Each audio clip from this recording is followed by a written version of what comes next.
টাঙ্গাইলে দিন দিন জনপ্রিয় হয়ে উঠছে পতিত জমিতে বস্তা পদ্ধতিতে আদা চাষ। বাড়ির ও আঙিনা ছায়াঘেরা স্থানও জুৎসই হওয়ায় অনেকেই এ পদ্ধতি অনুসরণ করছেন। কৃষি বিভাগ বলছে এই নিয়মের চাষে ফলন বেশি ও রোগবালাই ও খরচ কম হওয়ায় দিন দিন বাড়ছে এর জনপ্রিয়তা। লক্ষ্যমাত্রা অর্জনে কৃষককে পরামর্শ দিয়ে উৎসাহিত করছেন তারা।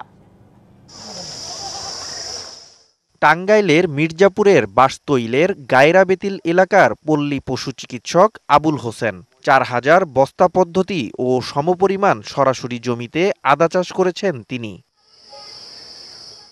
জমির চেয়ে বস্তায় ফলন বেশি হওয়ায় আসছে মৌসুমে ২০,০০০ বস্তায় চাষ করার আশা তার। দেশ জুড়ে তোলপাড় ওয়ালটন ফ্রিজ কিনে আপনিও হয়ে যেতে পারেন মিলেনিয়ার।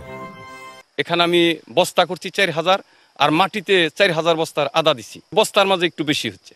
বস্তার মাঝে সুবিধা হয়, এটা বাইরে থেকে কোনো ছত্রাক ব্যাকটেরিয়া এগুলো আক্রমণ করতে পারে না। আল্লাহ দয়া করে তাহলে আমি সামনের বছর ২০,০০০ বস্তার মতো আমি একটা নিয়ে রাখছি, উদ্যোগ নিয়ে রাখছি। চলতি বছর বাড়ি ২ জাতের ৮ মন বীজ আদা রোপণ করে ২০০ মন ফলন তুলে তাক লাগিয়ে দিয়েছেন তিনি, যা এ পদ্ধতির চাষে আগ্রহী করে তুলেছে এলাকাবাসীকে। এই পদ্ধতিতে আদা চাষ করার জন্য আমিও উদ্বুদ্ধ। এই পদ্ধতি অল্প টাকায় অধিক লাভবান হওয়া যায়। আদা চাষ দেখে খুব ভালো লাগলো। এটা করার মতন চিন্তা ভাবনা আমাদেরও আছে। বস্তার মধ্যে আদা হয় এরকম দেখেই নাই, এইবার নতুন হবাই দেখলাম। আমরা দেখি আগামী চান্সে রোয়ার নিয়ে ব্যবস্থা করতেছি। বস্তায় চাষ করা আদার রোগ প্রতিরোধ ক্ষমতা বেশি, আর বাড়ি ২ জাতের আদার আঁশ না থাকায় ফলনও হয় ভালো, বলছে কৃষি বিভাগ। বস্তায় আদা চাষ করছে, সেটার মধ্যে রোগ প্রতিরোধ ক্ষমতা বেশি, কাণ্ড পচা কম হয় এবং এই আদার মধ্যে বিশেষ বৈশিষ্ট্য, এই আদার মধ্যে আঁশ নাই। সার প্রয়োগ করছে নির্দিষ্ট সুষম মাত্রায় এবং ছত্রাকনাশক এবং কীটনাশক ব্যবহার করার ফলে আমরা আশা করতেছি প্রতি বস্তায় আমরা ২ থেকে ২.৫ কেজি গড়ে আদা পাবো।